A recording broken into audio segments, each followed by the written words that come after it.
दिखाई दी तब मैं फेंका। बहुत समय पहले की बात है। एक घने जंगल में गजेंद्र नाम का एक हाथी रहता था। गजेंद्र अपनी ताकत का गलत इस्तेमाल करता था। वह छोटे जानवरों को डराता, पेड़ों को उखाड़ देता और जंगल में खूब तबाही मचाता।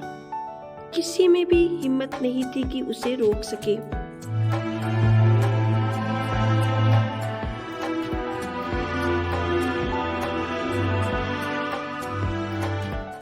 उसी जंगल में एक छोटा खरगोश भी रहता था। उसका नाम था चतुरा। वह बहुत ही बुद्धिमान था।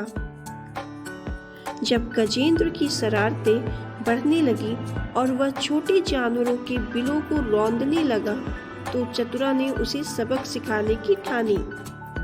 चतुरा गजेंद्र के पास गया और बोला, हे गजेंद्र, तुम्हारी ताकत सचमुच बहुत अद्भुत है, लेकिन क्या तुम्हें पता है कि इस जंगल में तुमसे भी बड़ा और ताकतवर कोई है?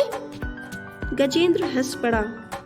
मुझसे बड़ा और ताकतवर हो ही नहीं सकता। चतुरा मुस्कुराया और बोला, हाँ, जंगल में नहीं, लेकिन आकाश में एक महान आत्मा रहती है, चंद्रदेव। वे बहुत शक्तिशाली है और उन्होंने तुम्हारी सारी बुराइयों को देख लिया है। वे तुमसे नाराज हैं और तुम्हें सजा देना चाहते हैं। चंद्रदेव? मैं नहीं मानता। अगर वे सच में है तो मुझे दिखाओ। अगर तुम सच में देखना चाहते हो तो आज रात मेरे साथ झील तक चलो।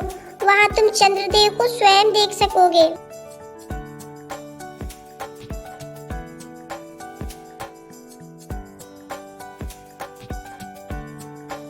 रात हुई और चतुरा गजेंद्र को एक शांत झील के किनारे ले गया।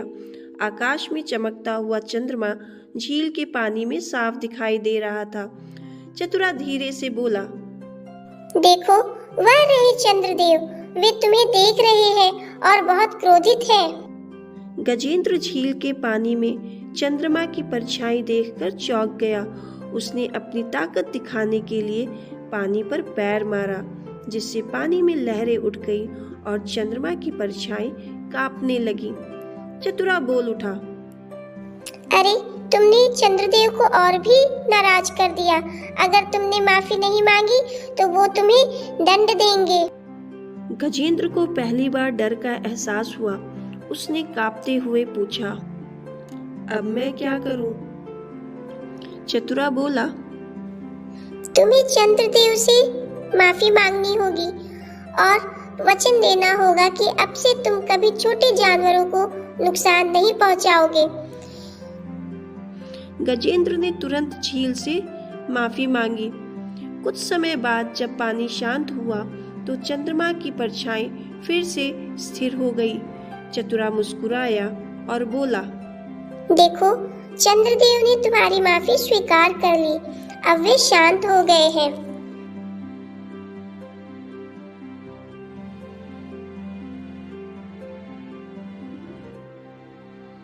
गजेंद्र ने अपना वचन निभाया। उसने छोटे जानवरों को सताना छोड़ दिया और जंगल के सभी जीवों के प्रति दयालु बन गया। धीरे धीरे जंगल के सभी जानवर उससे डरने की बजाय उसका सम्मान करने लगे। तो इस कहानी से हमें क्या शिक्षा मिलती है?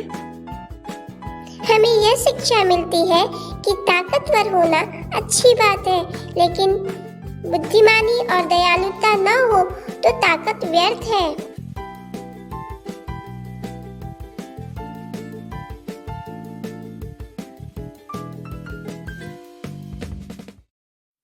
Please like, share and subscribe.